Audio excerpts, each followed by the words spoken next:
만약 단군 신화의 환웅이 시리우스를 가리킨 기록이라면 우리의 역사는 다시 써야 합니다. 인류가 구석기 말부터 별의 이동을 관측해왔다면 천문학의 기원 역시 달라져야 합니다. 그리고 이 암각화의 9개 도상이 하나의 별이 7천년에 걸쳐 이동한 궤적이라면 이것은 해석의 문제가 아니라 검증의 문제입니다. 지금부터 스텔라리움으로 확인하겠습니다. 암각화 연대표 삼각형 제22편. 과거 별자리 연구가 어려웠던 이유와 석장동 암각화의 진실. 과거에는 암각화와 별자리를 대조하여 연구하는 데 한계가 많았습니다.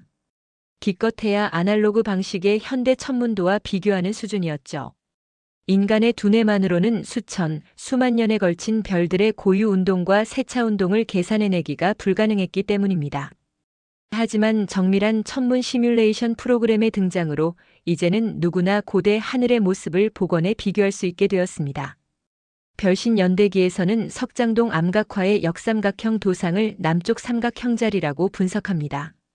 이 역삼각형 내부에는 성혈이 하나에서 3개까지 새겨져 있는데 현재의 하늘에서는 이 위치에 눈에 띄는 밝은 별이 없습니다. 게다가 오늘날 한국에서는 이 별자리가 보이지도 않죠. 그러나 기원전 7450년경으로 거슬러 올라가면 상황은 완전히 달라집니다. 지구의 세차운동과 별의 이동으로 인해 전 하늘에서 4번째로 밝은 리길 센타우루스가 당시에는 남쪽 삼각형자리 안을 가로질러 지나고 있었기 때문입니다.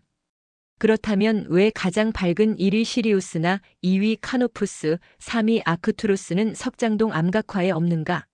라는 의문이 생길 수 있습니다. 사실 석장동 암각화에서 겉보기 등급 1위인 시리우스는 독보적인 형태로 존재합니다. 여기서 주목할 점은 도상의 진화 과정입니다. 암각화 속에서는 시리우스가 곰 발바닥에서 사람 발바닥으로 그리고 최종적으로는 완전한 사람의 모습으로 변모하며 시간순으로 의인화되는 과정이 고스란히 나타납니다. 이는 별을 신격화하여 섬겼던 당시의 종교적 성격을 극명하게 보여줍니다. 우리 조상들이 숭배한 삼신은 크게 두 시대로 구분됩니다. 구삼신 시대. 시리우스, 아크투루스, 베가가 밤하늘의 주인공으로서 절대적인 위상을 차지하던 시절입니다. 당시 카노푸스는 남쪽 지평선 아래에 있어 관측되지 않았습니다. 신삼신의 서막. 기원전 14,530년경 영원할 것 같았던 천상의 질서에 변화가 생깁니다. 전 하늘에서 가장 밝은 별인 시리우스가 지평선 아래로 하락하기 시작한 것입니다. 하늘에 머물던 최고의 별이 낮아지는 이 경이로운 천문 사건은 훗날 단군 신화 속 환웅 강림의 결정적인 모티브가 됩니다. 즉 하늘의 신이 지상으로 내려왔다는 신화적 기록은 시리우스의 고도 변화를 반영한 인류 최고의 서사라 할 수 있습니다. 신삼신 시대의 개막. 기원전 12,000년 시리우스의 강림 이후 밤하늘의 질서는 새롭게 재편됩니다. 이때부터 리길 센타우루스, 베텔게우스, 프로키온이 새로운 신삼신으로 등극하며 고대인들의 새로운 신앙적 중심이 됩니다. 천문학적 흐름을 따라가다 보면 암각화 속 첫 번째 신삼신인 리길 센타우루스가 왜 반복적으로 등장할 수밖에 없었는지 그 필연적인 이유를 발견하게 됩니다. 고대인들이 새겨놓은 이 위치 정보는 그 자체로 거대한 역사적 증명인 셈이죠. 이번 시간에는 이 깊이 있는 배경을 토대로 석장동과 천절리 그리고 용천리 암각화를 관통하는 남쪽 삼각형자리의 9개 도상을 하나씩 추적해 보겠습니다. 이 도상들은 단순한 나열이 아니라 별의 이동 경로를 정교하게 추적한 기록입니다. 기원전 12,500년경 신삼신의 주역인 리길 센타우루스가 남쪽 삼각형자리로 서서히 접근하기 시작하는 시점부터 별자리 내부로 완전히 진입했다가 기원전 5,500년경 다시 그 영역을 이탈하기까지의 전 과정을 순차적으로 보여주고 있습니다. 접근. 이번 단계에서는 리길 센타우루스가 남쪽 삼각형자리 방향으로 접근하는 과정을 담은 세 가지 핵심 도상을 살펴보겠습니다. 이 도상들은 용천리와 천전리 암각화에 기록되어 있으며 고대인들이 천체의 변화를 얼마나 정밀하게 기록했는지 보여줍니다. 용천리 암각화. 기원전 12,500년의 기록. 먼저 용천리 암각화 하단을 보면 V자 형태의 커다란 성열 3개가 눈에 띕니다. 자세히 분석해보면 이는 아트리아와 2개의 인접한 별로 구성된 남쪽 삼각형자리를 형상화한 것입니다. 이 시기의 특징은 암각화에 새겨진 천구의 북극 위치로 알 수 있습니다. 용천리에는 2개의 북극 지점이 새겨져 있는데 왼쪽 지점이 바로 기원전 12,500년의 위치입니다. 이때는 주신이었던 시리우스가 이미 지평선 아래로 사라진 뒤였기에 암각화에는 아크투루스와 베가를 중심으로 거대한 용의 몸통과 꼬리가 밤하늘을 수놓고 있습니다. 즉, 아직 신삼신이 완전히 등극하기 전에 밤하늘을 보여줍니다. 천전리 암각화. 기원전 12,000년. 다음은 천전리 암각화의 신삼신 대관식 구역입니다. 이곳의 도상은 2개의 마름모 형태와 둥글둥글한 형태의 남쪽 삼각형자리로 되어 있습니다. 아트리아 주변의 작은 별들까지 세밀하게 묘사되어 있습니다. 주목할 점은 제작 시기의 동시성입니다. 용천리의 성열 형태와 천전리의 마름모 형태는 표현 방식만 다를 뿐 천전리에 새겨진 천구의 북극 위치가 용천리의 오른쪽 북극 지점인 기원전 12,000년과 일치합니다. 용천리 암각화는 베가의 왼쪽과 오른쪽 상단 모두에 북극점을 배치하고 있습니다. 이는 본래 왼쪽 북극점 시기에 암각화를 제작한 뒤 기원전 12,000년경 리길 센타우루스가 주신으로 등극하자 오른쪽 북극점을 추가로 덧새긴 것입니다. 이러한 배치는 천전리 암각화의 북극점 위치와도 일치하며 실제 천전리 암각화의 용 몸통 리스트 구역 상단, 즉 검은 고자리와 헤라클레스 자리 사이에는 천구의 북극이 정교하게 표현되어 있습니다. 천전리 기원전 1700년 직선의 정렬. 세 번째 도상은 두 번째 도상의 오른쪽 바로 옆에 위치합니다. 기원전 12,000년경 아트리아와 삼각형을 이루며 접근하던 리길 센타우루스는 시간이 흘러 기원전 1700년경에 이르면 리길 센타우루스 톨리만 아트리아가 밤하늘에서 완벽한 직선을 이루게 됩니다. 암각화는 이 극적인 직렬 현상을 놓치지 않고 기록했습니다. 이는 리길 센타우루스가 남쪽 삼각형자리의 심장부로 점차 진입하고 있음을 알리는 결정적인 장면입니다. 역삼각형의 안으로. 역삼각형 도상과 성열의 연대기적 가치. 석장동 암각화에서 발견되는 역삼각형 네 큰 성열 도상은 방패형 암각화보다 앞선 세대의 유산입니다. 이는 기원전 7450년경 리길 센타우루스가 남쪽 삼각형자리의 카파 별과 평행을 이루며 하나로 겹쳐 보이던 시기를 기록한 것입니다. 이는 현재까지 발견된 역삼각형 도상 중 가장 오래된 형태로 다른 도상들의 제작 시기를 판별하는 결정적인 기준이 됩니다. 석장동 암각화의 제3면, 4면, 5면에는 흔히 꽃갈 모양처럼 보이는 독특한 도상들이 새겨져 있습니다. 이 도상의 정체에 대해서는 학계의 조사 기관별로 이름이 다릅니다.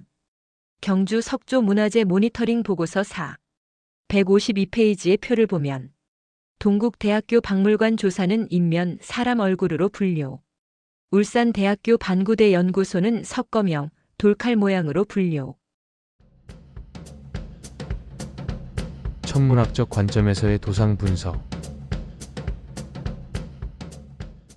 이 도상들은 단순한 인면이나 석검이 아니라 남쪽 삼각형자리를 삼각형, 남쪽 삼각형자리 밑면에서 컴퍼스 자리를 사각형으로 표시한 별자리입니다.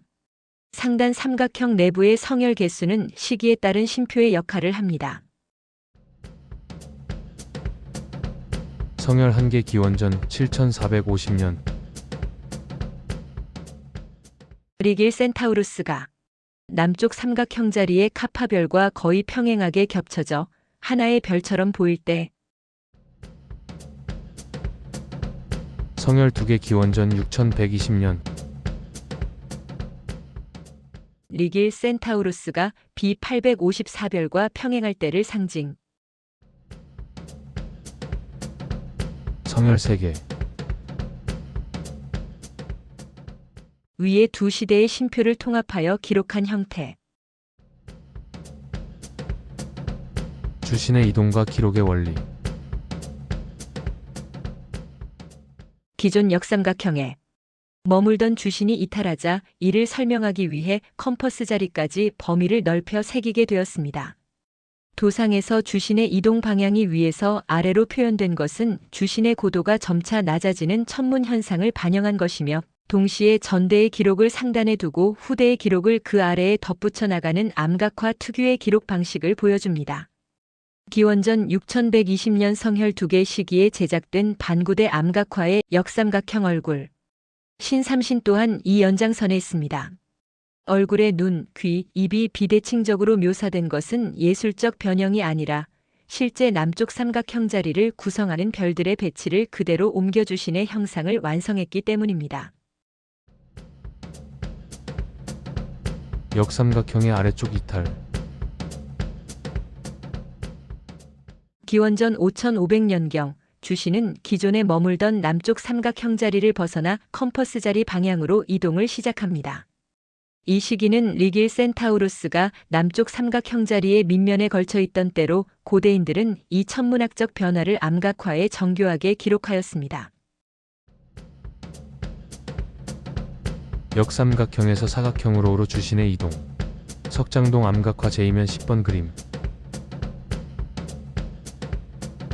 이전 시기에 주신이 머물던 역삼각형 도상은 점차 사각형 컴퍼스 자리와 연결된 영역 안으로 포함되어 나타납니다.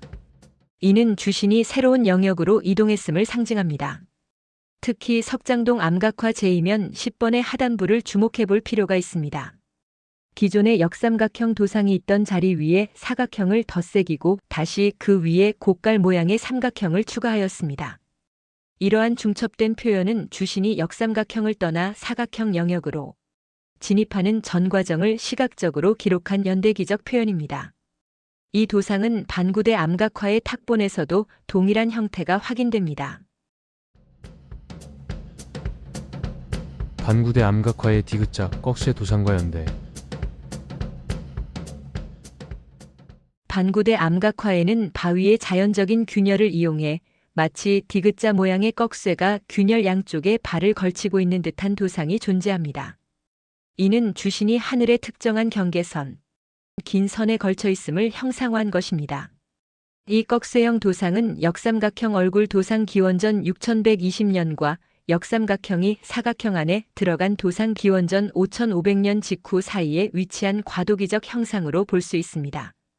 이를 근거로 보면 기원전 5500년 무렵 주신이 톨리만과 같이 남쪽 컴퍼스 자리를 이탈하는 경계선의 선보습입니다. 지금까지 신삼신 리길 센타우루스가 남쪽 삼각형 자리에 접근하면서 이탈하기까지 7000년의 기간을 보았습니다. 이는 주신이 새로운 영역으로 이동했음을 상징합니다. 이 9개의 도상을 순서대로 배열하면 그것은 곧 주신 리길 센타우루스의 이동 궤도가 되며 바로 이 연속성이 채널 이름 별신 연대기의 의미입니다.